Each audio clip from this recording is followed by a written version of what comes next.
Pourquoi est-ce qu'il a fallu que Dieu meure à la croix? Pourquoi ne pas tout simplement effacer nos péchés quand on se repent, qu'on prie, pour qu'ensuite après on puisse entrer au paradis? Eh bien parce que si ça se passait comme ça, Dieu ne serait pas juste du tout.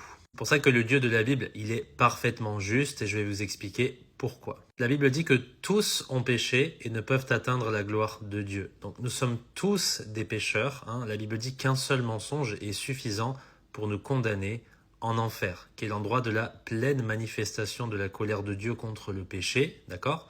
Et ce n'est pas possible de racheter ces mauvaises actions par des bonnes actions, puisque la Bible dit que si on brise un seul commandement, on est responsable d'avoir brisé toute la loi, et on brise la loi chaque jour. En plus de ça, Dieu, vu qu'il est parfaitement juste, c'est un juge parfait, il ne peut pas tolérer un seul péché en sa présence. Chaque péché doit être condamné. Et vu que nous sommes tous quelque part des criminels parce que nous avons brisé sa loi, eh bien il doit techniquement tous nous juger et nous condamner pour nos péchés. Maintenant imaginez que vous êtes sur terre dans un tribunal et que plusieurs criminels passent devant un juge et demandent à être pardonnés, tout simplement à être libérés. Imaginez que le juge dit « Bon bah d'accord, je vous libère ». Est-ce que ce juge serait juste? Non, il ne serait pas juste puisque les crimes qu'ils ont commis doivent recevoir une peine. Et on ne peut pas dire oui mais ils ont quand même fait du bien, ils ont aidé une grand-mère à traverser la route, ils ont fait ceci ou cela, ça ne fonctionnera pas. Ils doivent être condamnés pour leurs crimes. Eh bien c'est la même chose pour nous. Du coup, comment est-ce que Dieu a pu résoudre le problème? Eh bien, en la personne de Jésus-Christ. La Bible dit, alors que nous étions encore des pécheurs et donc condamnés, Christ est mort pour nous.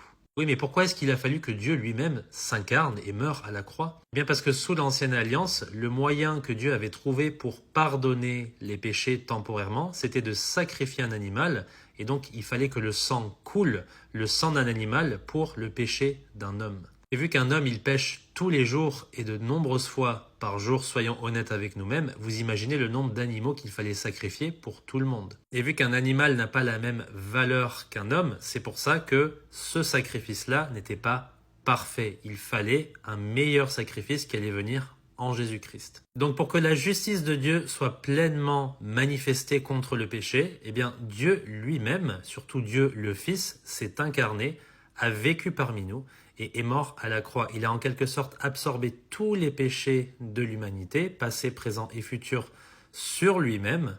Il est l'agneau de Dieu, l'agneau sacrificiel qui absorbe les péchés de l'humanité et il va ôter le péché du monde à la croix. Et quand Jésus est mort à la croix, eh bien c'est la colère de Dieu contre le péché qui a été manifestée sur Jésus-Christ au lieu d'être manifestée sur l'homme. Donc on a la pleine justice de Dieu qui est manifestée et l'amour de Dieu aussi dans la personne de Christ qui est mort à notre place. En d'autres termes, nous chrétiens, nous avons un sauveur, tandis que ceux des autres religions n'ont pas de sauveur. Ils doivent payer pour leurs propres péchés et essayer de compenser le mal par des bonnes actions, sauf qu'ils n'y arriveront jamais. Non seulement ils n'y arriveront jamais, mais ils n'auront aucune certitude d'y arriver, sinon ils seraient prétentieux. C'est pour ça que le christianisme est bien supérieur puisqu'il nous offre un sauveur qui nous aime, qui est vivant aujourd'hui, ressuscité et assis à la droite du Père, et qui veut qu'une seule chose, c'est que nous croyons en son œuvre rédemptrice, à ce qu'il a accompli pour nous,